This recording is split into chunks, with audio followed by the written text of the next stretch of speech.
Court ఆదేశాలను వరుసగా ఉల్లంఘించారంటూ Andhra university మాజీ వైస్ ఛాన్సలర్ ప్రసాద్ రెడ్డిపై ఏపీ హైకోర్టు తీవ్ర ఆగ్రహం వ్యక్తం చేసింది. కోర్టు ధిక్కరణ కేసులో ప్రసాద్ రెడ్డికి నెల రోజుల సాధారణ జైలు శిక్ష, 2,000 రూపాయల జరిమానా విధించింది.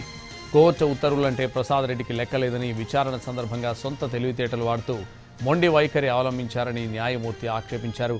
ప్రసాద్ రెడ్డికి కోర్టు ఆదేశం అంటే గౌరవం చాలా తక్కువని, వీసీ బాధ్యతల నుంచి వైదొలిగే వరకు కోర్టు ఉత్తర్వులను అమలు చేయలేదని ఆగ్రహం వ్యక్తం చేశారు. ఏయూ మాజీ వీసీ ప్రసాద్ రెడ్డి వ్యవహార శైలి న్యాయ పరిపాలనకు తీవ్ర నష్టమని హైకోర్టు వ్యాఖ్యానించింది.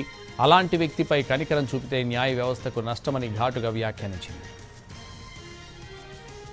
ప్రసాద్ రెడ్డికి జైలు శిక్ష విధిస్తూ తీర్పు వెల్లడించిన వెంటనే ఆయన తరపు న్యాయవాది అపీల్ దాఖలు చేసుకునేందుకు వీలుగా తీర్పు అమలును సస్పెండ్ చేయాలని కోరారు. సానుకూలంగా స్పందించిన న్యాయమూర్తి అపీల్ చేసుకునేందుకు అనుమతించారు.